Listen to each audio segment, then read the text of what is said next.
the brutal truth about marriage, specifically how to happy hustle through relationship adversity. And recently I flew to Los Angeles and interviewed the man, the myth, the legend, Mr. Bedros Keuilian. We talked, and during that episode, he shared probably the best analogy of marriage that I've ever heard.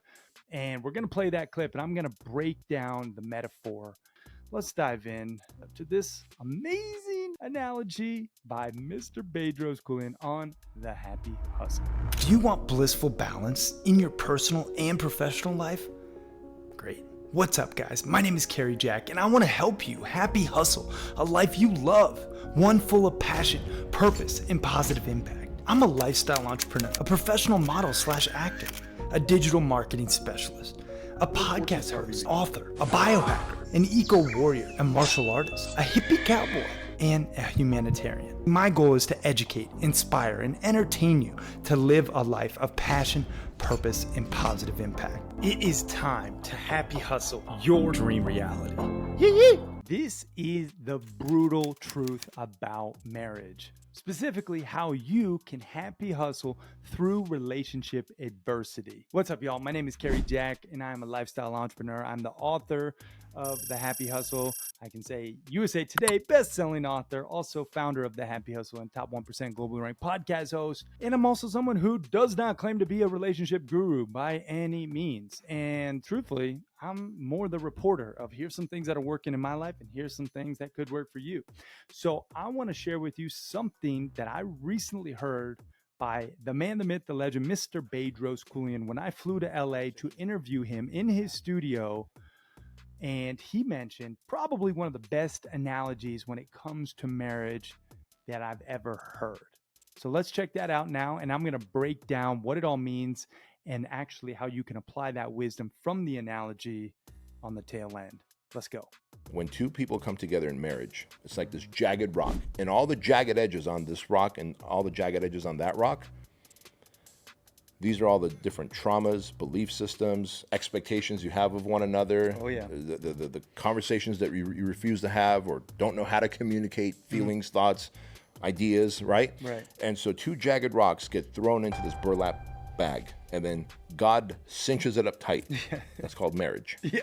Right? And then God decides to shake the fuck out of this burlap bag, and these two jagged rocks are like, I don't fucking know you, and I don't fucking know you. Yeah. But you're constantly just clanking into each other while God's shaking this thing up. That is life. Yeah. And then every now and again, God opens it up just to see like what's going on. Are these jagged rocks smoothing their edges out or not?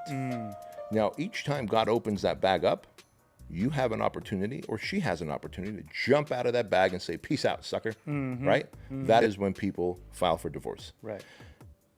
But if you're like, no, we're good, man, cinch you back up, have at it, start shaking again, life continues. That is Right. life. You have kids, Yeah. you have something go wrong in your business, you hire a leader and they stick their dick in an employee, right?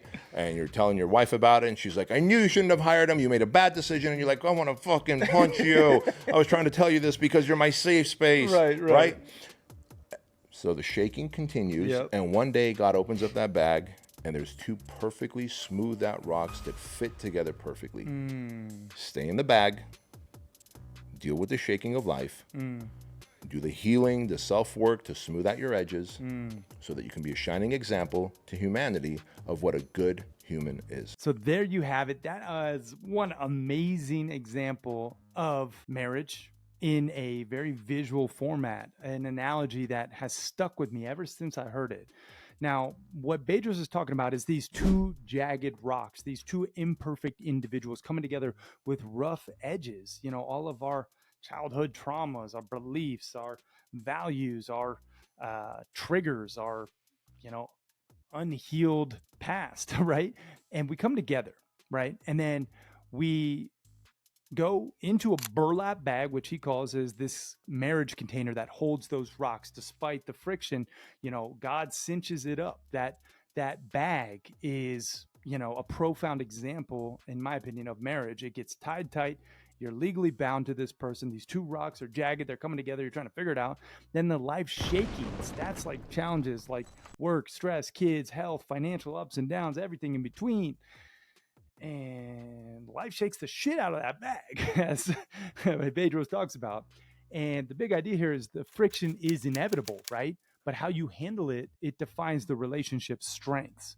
So the brutal truth about marriage is not one relationship that I know of is perfect. Like truly, I know a lot of couples. I've interviewed over 550 people on the podcast, and I have a ton of people in our network. I mean, we have a lot of case studies, and I don't know one perfect marriage. Maybe you have one. If you do, comment below. I want to interview you. But expect that friction is the point. Expect arguments, expect walk away moments. Even fuck, Steph and I have had plenty of walk away moments, like it's the truth, it's the reality.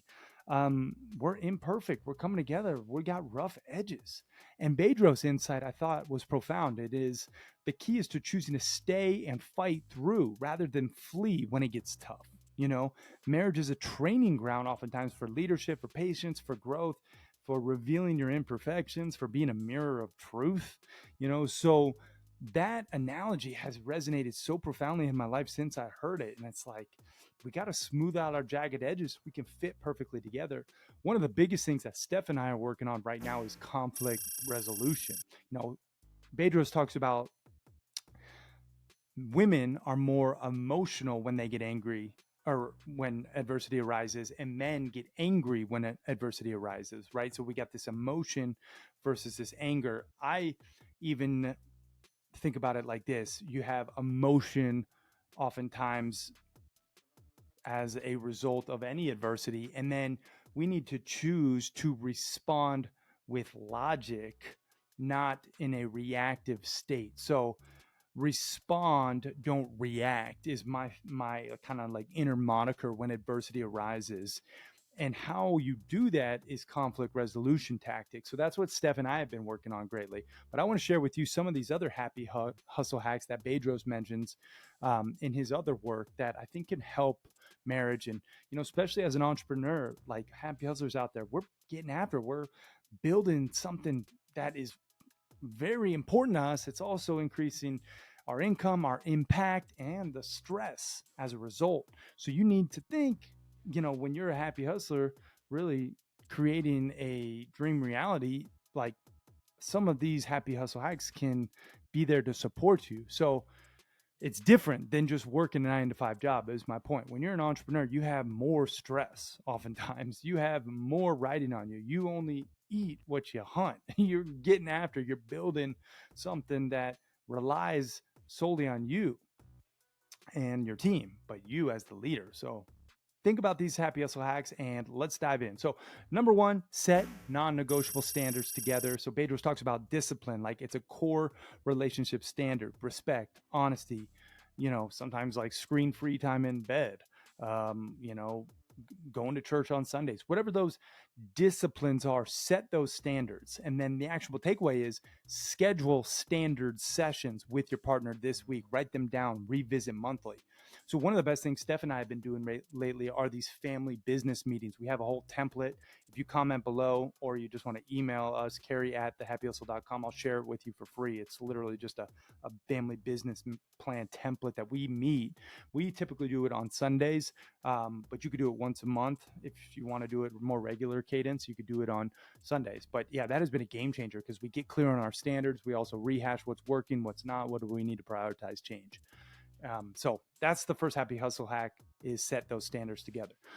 Number two happy hustle hack is daily gratitude and presence practice. So, science shows gratitude increases happiness by 25%. So you want to focus on what you can be grateful for in your relationship. Again, the grass is greener where you fucking water it, my friend. So water your grass. Don't worry about other people's grass. Presence boosts that connection too. So multitasking drops the focus by 40%. So you want to think about how you can actually be present with your partner, right? Be fully there. And this is a tough one. I know that with tech and business and, personal things that you want to do, you have to prioritize your relationship. So actionable takeaways: start and end each day sharing one thing that you appreciate about your partner, right? And then do one screen-free, like day where you're just connected to one another. Also, I do no screens at mealtime. I think that's really important. Again, not perfect on any of this shit, but I do my best because I know this stuff works.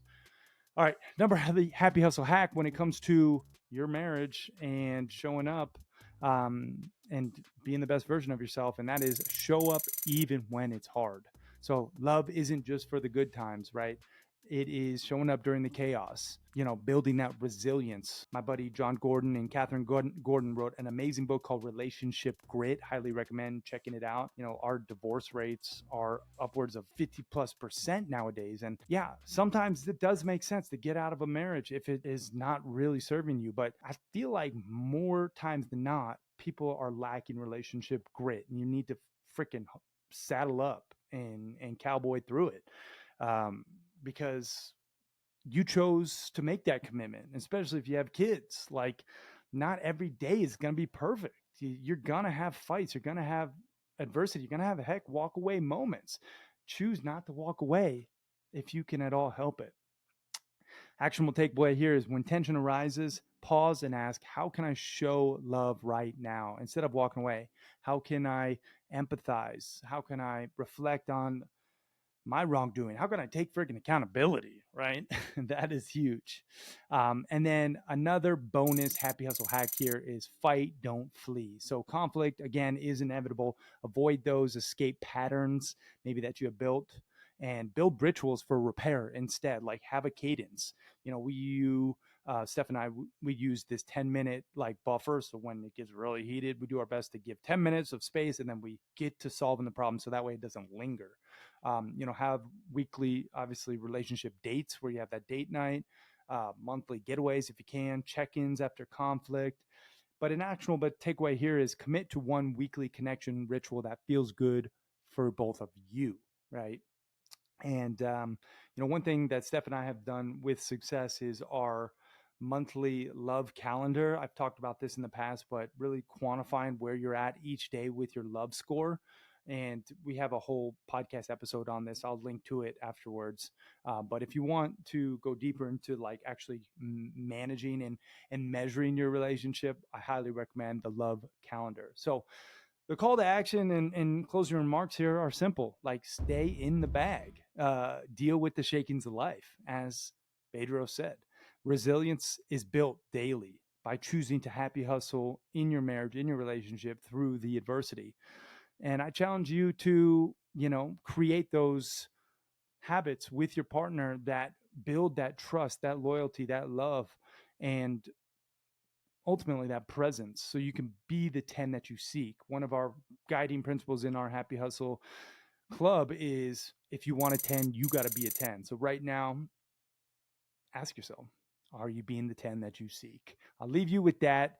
Again, stay in the bag. If you haven't checked out that full Bedros episode, we'll link to it as well. But that was a powerful one, and I appreciate the heck out of you. Hang in there. I love y'all. And send this to your partner, maybe who needs some motivation to stay in the bag and happy hustle through the relationship adversity and ultimately create that dream reality together. That's it, y'all. I freaking appreciate the heck out of you. I know you could be anywhere. So do me a solid. And if you got some value, again, send this to somebody who also could benefit. Like, comment, subscribe, share, do all the things. Regardless, thank you from the bottom of my heart. Freaking love you. That's it. Peace and love, y'all. I'm out.